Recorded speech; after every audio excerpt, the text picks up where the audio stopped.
transition of power. I think it's going to be fascinating to watch the power struggle. Donald Trump's controversial appointment for Attorney General. Caplin News is live from our D.C. bureau. Airline troubles brewing. Negotiate earnestly and eagerly with us as the travel season approaches. And picture perfect. It's going to feel like, I think, going to a fashion show. Caplin News is on point with coverage of Miami's latest art exhibition. These stories and more coming up on Newsbreak.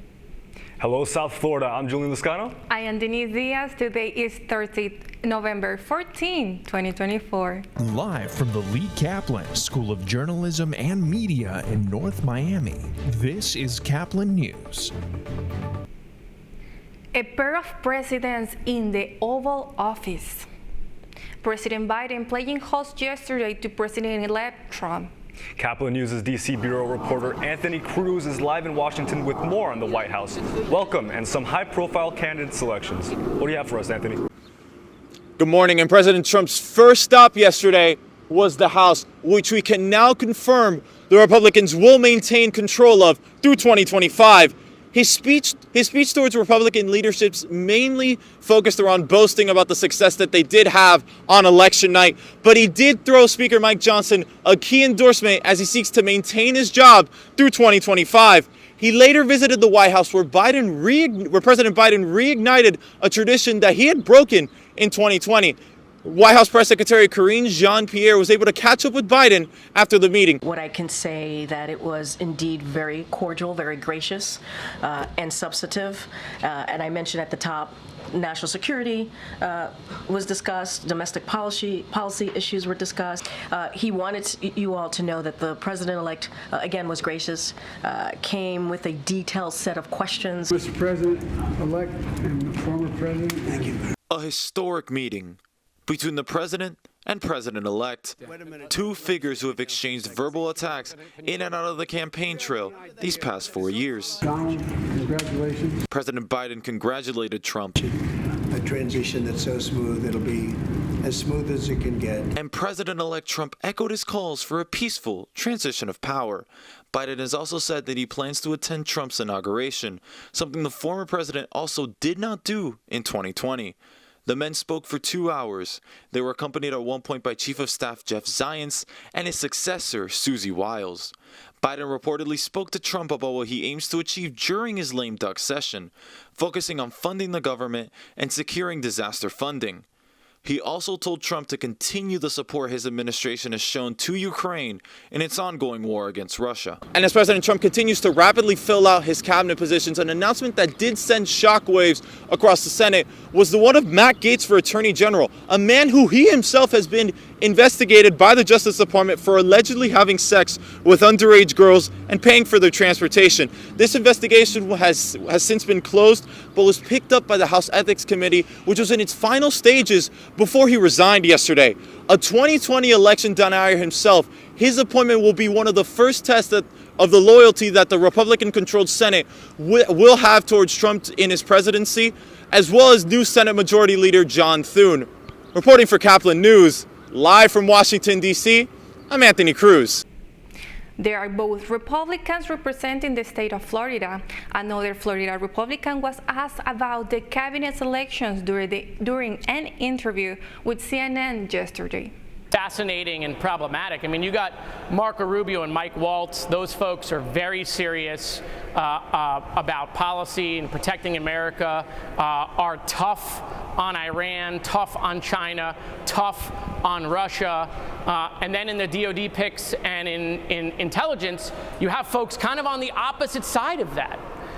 And so, I think it's going to be fascinating to watch the power struggle, the power balance between all of these folks. Up next for Trump's cabinet selection is Senate confirmation. The National Hurricane Center says Tropical Depression 19 is forecast to strengthen into a tropical storm today in the afternoon. The storm is expected to cause life-threatening flash floods across Honduras throughout the weekend, with it expecting to move across Belize and the Yucatan Peninsula early next week. The NHC warns that the path and strength of the system is still uncertain. However, parts of Florida and Cuba are still expected to be impacted. Cybertruck drivers can be at risk because of the possible technical issues with their vehicles. Tesla issued a recall over a faulty part that might impact the car's power. This primarily affects the wheels and increases the risk of a crash. The recall applies to 2,400 Cybertrucks. They were built between November 6 of last year to July 30 of this year. Tesla says it isn't aware of any accidents, injuries, or death due to this issue. An antitrust case aiming to break up social media giant Meta is heading to trial. This comes after a federal judge partly denied a request for summary judgment yesterday, alleging that Meta overpaid for Instagram in 2012 and WhatsApp in 2014 to stifle competition. A statement by Meta about its request for summary judgment in April argues that it does face competition from apps such as TikTok, X, and YouTube. Meta says evidence at trial will prove that buying Instagram and WhatsApp has ultimately benefited customers. Pilots at Frontier Airlines are threatening to go on strike. They say they've negotiated a new contract with the Frontier for about a year, as KMGA's Daniel Crowther reports 99% have voted to strike if those contract negotiations fail. Pilots do not want to strike. Pilots want to work. We love to fly. On Tuesday, these pilots were on the ground, hoping to send a message to the folks at the Frontier corporate offices. Frontier needs to step up and recognize the value we bring to the company, and we feel that we've earned a contract by showing up every day doing our jobs. Right now, Frontier pilots are working on the same terms of an almost 6-year-old contract that ended in January. Negotiations for a new contract have been ongoing for nearly a year and a half. Why do you think there hasn't been an agreement yet? That would be a wonderful question to ask the company. We are looking for those exact same answers, and if they would step forward in good faith and negotiate earnestly and eagerly with us, we are more than ready, standing here today, to make that happen. Frontier sent a statement saying they are engaging in negotiations and are working towards an agreement that is fair to the pilots and the company. So the experience of our negotiators has been no. We have put what we feel is an equitable deal on the table, and the company's made no counter proposals that make any sense to us. With the holiday travel season looming, the pilots say they don't want to have to strike. It's disruptive to the industry, for our passengers, to us and our families, and to the company itself, which is not what we want. But they are ready. I'm Danielle Kreuter, Denver 7. Dance is an art best experienced in motion, but as Caplin's Alen Galindo reports, a new photography exhibit in Miami Beach shows that beauty can be captured in a single moment. Visu Contemporary, an art gallery located here on the corner of Park Avenue and 22nd Street, has just opened its latest art exhibition by award-winning photographer Perry Zukovic, titled Endpoint Dance and Fashion. The exhibition will include photographs shot by Perry for the New York City Ballet, featuring a decade of high-fashion designers' costumes. It really brings probably three of the things that I love the most as a photographer. I love movement, I love doing portraiture, photographing people, and I love fashion. And it really felt like it was the crescendo moment of a musical piece when this project came to life. This exhibition will showcase 25 photographs reflecting a decade of collaboration between top fashion houses such as Alexander McQueen, Valentino, and the late Virgil Abloh. This is the first time these photographs are displayed in a gallery. The exhibition will also feature an exclusive, never-before-seen outtake from the book. Life is all about art. And you go back to the beginning of time, even the cavemen had primitive art, primitive instruments, primitive dance, and we've just refined it over the centuries. So any chance that I get to come to events that are supported by the neighborhood and our cultural institutions, I'm here. I'm always interested in learning more. It's going to feel like, I think, going to a fashion show, not just a gallery opening. Endpoint Dance and Fashion is free and open to the public. It ends November 16th. Reporting for Caplin News, I'm Alen Galindo. A pair of football stars need the help of officials of the field. That's still ahead, and so is the story. Thank you, guys. 528 dogs back with owner. The race to rescue a dog in Southwest Florida is caught on camera. Newsbreak will be back in 2 minutes.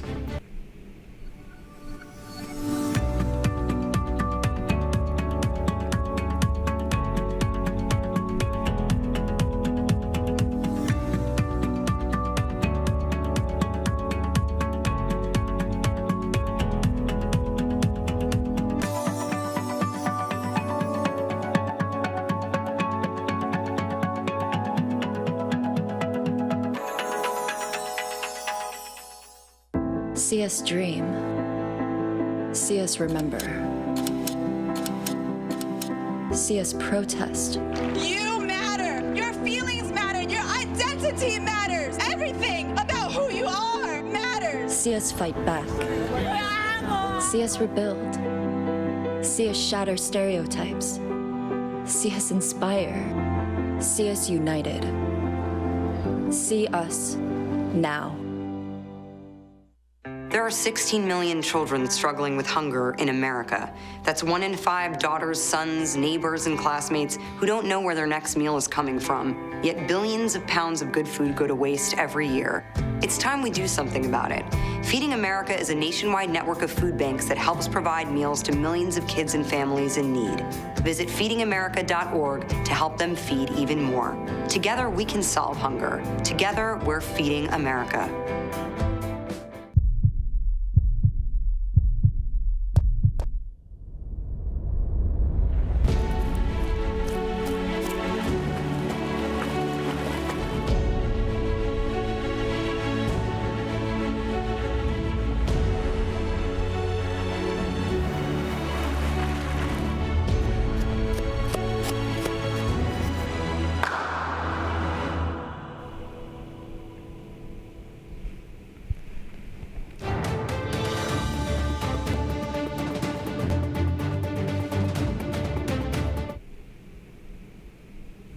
Rover rescue after a family pet caught up in the current. A family near Fort Myers is thankful this morning after first responders risked their own lives to save a beloved pet. As Rachel Weiland from WBVH reports, it was all caught on a body cam. There's a possible dog out there. A crash on I-75 just south of Palm Beach Boulevard quickly turns into a rescue mission. LCSO says the dog most likely got scared and bolted out of a car. From body camera video, you can feel how tense the moment was. K9. Sorry. But then a kayak emerges with a wet dog on top. Got him? LCSO deputies and Tice firefighters brought Ranger back to safety and back to his family. Hey, buddy. It's me. It's me. What's up, dude? Hey, Ben here. You can use this one. Okay, Bo. Hey, there's Nicole. Thank you, guys. 528 dogs back with owner. Rachel Whalen, NBC2. The homes of Kansas City Chiefs star Patrick Mahomes and Travis Kelce were burglarized last month. According to several news outlets, the first burglary happened on October 6th in Loch Lloyd, Missouri, in the home of Patrick Mahomes. The second burglary happened just 1 day later at Travis Kelce's home in Leawood, Kansas, where $20,000 in cash was stolen with an additional $1,000 in damages. Mahomes and Kelce have not publicly commented on the incidents. You're watching Newsbreak, and we're coming right back. Last week, Brandon met a girl on a dating app. One day after work, he finally found the courage to ask her out. No answer. He started to panic. Was he being too pushy? Maybe it was too... Hey, sorry I didn't respond. I was driving. I would love to go on a date. How does tonight sound? Brandon tried to play it cool, but inside he knew. A girl so smart, so responsible. She must be a keeper.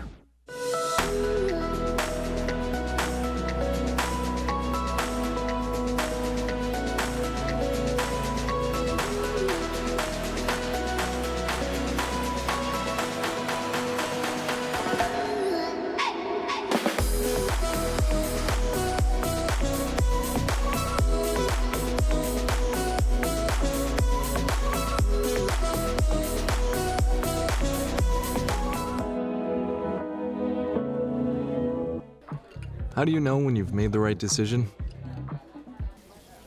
It's the feeling you get in your gut. The one that tells you what's right or wrong.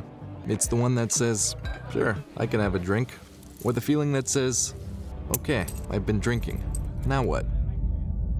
It's the voice inside you that says, I'm buzzed. Better leave the car when it's time to go. Plan ahead. Catch a sober ride. Buzz driving is drunk driving. Every day, millions of people are connecting. And even though we're overcoming obstacles, watching each other's backs, and banding together, we should still make an effort. We should still make an effort to get to know each other on a deeper level. Father, cosplayer, mentor, actor. It's time we take a step forward. It's time we take a step forward. Come together and discover how accepting our differences can make us stronger. That's all the time we have for Newsbreak. I am Denise Diaz. And I'm Julian Lascano. Get more news anytime at caplinnews.fiu.edu.